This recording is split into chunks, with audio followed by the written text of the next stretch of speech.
सुप्रभातम। नमो नमः सर्वेभ्यः छात्रेभ्यः।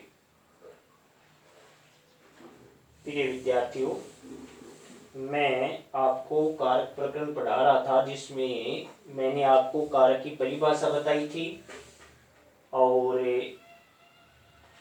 कारक के चिन्ह हैं और विभक्ति ये भी मैंने आपको बता दिए थे। ठीक है बच्चों, तो आज अपन पढ़ रहे हैं प्रथमा विभक्ति, यानी विभक्ति प्रकरण का टॉपिक जो है वो प्रथमा से लेकर के सप्तमी विभक्ति तक है और एक संबोधन का है। ठीक है, तो प्रथमा विभक्ति आती कहाँ कहाँ है ये आपको जानना। इसके लिए आपको विभक्ति आनी भी चाहिए। जैसे राम की ले रहे हैं तो राम है, रामो, रामः, ये प्रथमा विभक्ति ले रहे हैं। बालिका स्त्रीलिंग है तो बालिका, बालिके, बालिकाः। ठीक है, फल नपुंसकलिंग है तो फलम, फले, फलानी, ये प्रथमा विभक्ति है। ये कहाँ कहाँ आती है? सबसे पहले लिंग। संस्कृत में लिंग तीन होते हैं, पुल्लिंग, स्त्रीलिंग और नपुंसकलिंग। ठीक है, तो तीनों लिंगों के वाक्य आ सकते हैं। परिमाण यानी मापतोल, वजन, और वचन संस्कृत में भी तीन होते हैं, एक वचनम, द्विवचनम और बहुवचनम। अब उदाहरण लेते हैं बच्चों अपन। जैसे कि लिंग का ले रहे हैं तो एक है बालक है, मैंने ये उदाहरण लिखा है बोर्ड पे, एक है बालक है। तो बालक बच्चों पुल्लिंग का है, प्रथमा विभक्ति का है। वचन कौन सा है? इसमें एक वचन है। अब अपन ये देख रहे हैं कि लिंग में प्रथमा विभक्ति आती है या नहीं, तो ये पुल्लिंग का शब्द है। तो बालक है कौन सी विभक्ति है बच्चों? प्रथमा। ठीक है, एक है बालक है, एक बालक। एका बालिका, बालिका कौन सा लिंग है? स्त्रीलिंग है। विभक्ति कौन सी आई है? प्रथमा आई है। एका बालिका, एक बालिका। ये नपुंसकलिंग का है, एकम फलम। तो बच्चों विभक्ति कौन सी है फल में? नपुंसकलिंग में फलम, एक। प्रथमा विभक्ति एक वचन है तो विभक्ति कौन सी है? प्रथमा। तो लिंग में प्रथमा विभक्ति आती है, ये उदाहरण अपन ने देख लिए। दूसरा है परिमाण। परिमाण का मतलब मापतोल। उदाहरण है सेरो गोधूमः, यानी एक सेर गेहूं, 1 किलो गेहूं। तो गोधूम का मतलब गेहूं। तो यहां देखो विभक्ति कौन सी आई है? प्रथमा आई है, ये प्रथमा विभक्ति है, एक सेर गेहूं। ठीक है, लिंग, परिमाण और वचन।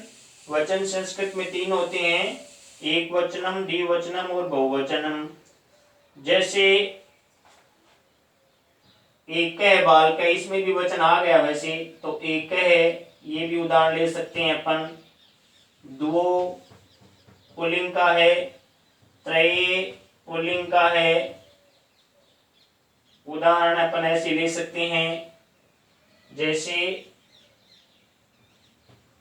त्रये बालकाः पठन्ति, तीन बालक पढ़ते हैं। पुल्लिंग का उदाहरण बच्चों, तो बालका में विभक्ति कौन सी है? प्रथमा है। ठीक है, तो ये लिंग हो गया, परिमाण हो गया, वचन। ठीक है, ये उदाहरण हो गए। और एक इसमें संबोधन। संबोधन कौन सा होता है? जिसको अपन संबोधित कर रहे हैं, जैसे अरे बालकों, हे छात्रों, भो छात्राः, अरे विद्यार्थियों, हे राम, ये होता है संबोधन। तो संबोधन में भी प्रथमा विभक्ति आती है, जैसे हे छात्राः, तो ये कौन सी आई है? प्रथमा आई है।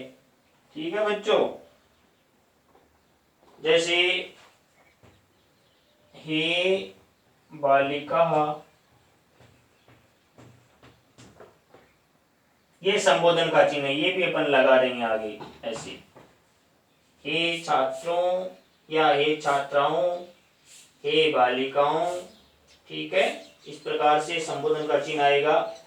तो प्रातिपदिक लिंग परिमाण वचने मात्रे प्रथमा विभक्ति, ये है सूत्र, पुस्तक में दे रखा है, उदाहरण भी दे रखा है।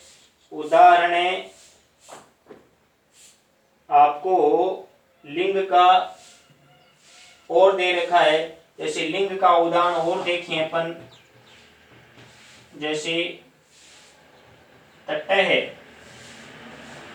तटी और तटम। तटह क्या होता है? तट या किनारा। पुल्लिंग, स्त्रीलिंग, नपुंसकलिंग के तीनों अलग अलग शब्द हैं, तो ये लिंग हो गया। ठीक है, पुल्लिंग में है क्या? तटह है, और जिसका अर्थ क्या है? किनारा। स्त्रीलिंग में तटी और नपुंसकलिंग में तटम। ठीक है, और मैंने वचन का बता ही दिया, लिंग का, वचन का, परिमाण का सब बता दिए बच्चों। और एक इसमें जो दिया हुआ नहीं है वो इति का। इति मानी क्या होता है? इतना। इति का मतलब होता है इतना, ये इसमें दिया हुआ नहीं है। इसमें भी प्रथम विभक्ति आती है, जैसे कृष्ण है, आगे इति लगाओ, इति वासुदेव पुत्र है। क्या अर्थ बन गया बच्चों? कि कृष्ण है वो वासुदेव भगवान का पुत्र है, तो कृष्ण है। अब देखो, इति अगर जहां आ जाती है तो उसके कारण से प्रथमा विभक्ति आती है। किसके योग में? इति के योग में। यानी अगर इति आ गई, ऐसा आया, इतना अपने को लिखना है, तो प्रथमा विभक्ति अपने को लगानी पड़ेगी। क्यों? क्योंकि नियम है, इति के योग में प्रथमा विभक्ति आती है। संबोधन में भी प्रथमा आती है, हे बालकाः, हे छात्राः। ठीक है ना? इस प्रकार के अपन सारे उदाहरण ले सकते हैं। तो आपको याद क्या करना है? प्रथमा विभक्ति आती है, लिंग, परिमाण, वचन मात्र में प्रथमा आती है। उदाहरण आप लिंग के याद कर लेना, पढ़ लेना, परिमाण की, ठीक है, और वचन के, संबोधन के। ये वाक्य मैंने आपको दो बताए हैं, हे छात्राः, हे बालिकाः। और लिंग क्या और उदाहरण है? तटह है, तटी, तटम, जो पुस्तक में दिया है। तटह यानी किनारा, पुल्लिंग का हो गया, ये स्त्रीलिंग का हो गया, ये नपुंसकलिंग का हो गया बच्चों। ठीक है, और इति के योग में भी प्रथमा आती है, कृष्ण है, इति वासुदेव पुत्र है। कृष्ण जो हैं वो वासुदेव के पुत्र हैं। तो इस प्रकार से अपन ये प्रथमा विभक्ति कंप्लीट है। इसमें ज्यादा कुछ बड़ी नहीं है, विभक्ति ज्यादा जो बड़ी हैं और परीक्षा की दृष्टि से महत्वपूर्ण है वो है द्वितीया, तृतीया, चतुर्थी, पंचमी और षष्ठी सप्तमी थोड़ी कई बार आ जाती है, लेकिन द्वितीया, तृतीया और चतुर्थी, पंचमी भी कई बार आती है। ये ज्यादा महत्वपूर्ण है, ये बड़ी भी हैं, तो अपन ये द्वितीया, तृतीया, चतुर्थी, पंचमी इनको विस्तार से पढ़ लेंगे। और आप इसमें इतना याद कर लेना कि कारक की चिन्ह याद कर लेना। कर्ता ने प्रथमा विभक्ति आती है, कर्म को तृतीया आती है, कर्ण से द्वारा तृतीया आती है, संप्रदान के लिए में चतुर्थी आती है, अपादान से अलग होना में पंचमी आती है, और संबंध वैसे कारक नहीं है लेकिन संबंध में षष्ठी विभक्ति आती है। जैसे रामस्य पुस्तकम अस्ति, इदम रामस्य पुस्तकम अस्ति, ये है राम की पुस्तक है। तो रामस्य पुस्तक का संबंध किससे है? राम से, तो रामस्य षष्ठी विभक्ति आई संबंध में। इदम रामस्य पुस्तकम अस्ति, ये है राम की पुस्तक है। ये संबंध है अधिकरण में, पे, पर। अहम ग्रामे वसामि, मैं गांव में रहता हूं। तो ग्रामे में विभक्ति कौन सी है? सप्तमी, क्योंकि अधिकरण कारक है। मैंने बच्चों आपको ये भी बताया था कि विभक्ति है उसके दो प्रकार हैं, एक तो कारक विभक्ति, एक है उपपद विभक्ति। कारक विभक्ति आती है कारक चिन्ह के अनुसार, ठीक है, और उपपद विभक्ति किस के अनुसार आती है? विशेष पद के अनुसार। जैसे मैंने आपको उदाहरण भी बताया था, अभितः यानी दोनों ओर, परितः यानी चारों ओर, समया यानी निकट, अभितः, परितः, समया, निकषा भी निकट, हा प्रति प्रति यानी की ओर, इनके योग में जैसे द्वितीय आती है तो चिन्ह आता है षष्ठी का। जैसे गांव के दोनों ओर पेड़ हैं तो गांव के तो आ गया षष्ठी का, लेकिन विभक्ति कौन सी आएगी यहाँ? द्वितीय। क्यों? क्योंकि यहाँ उपपद आ गया। कौन सा?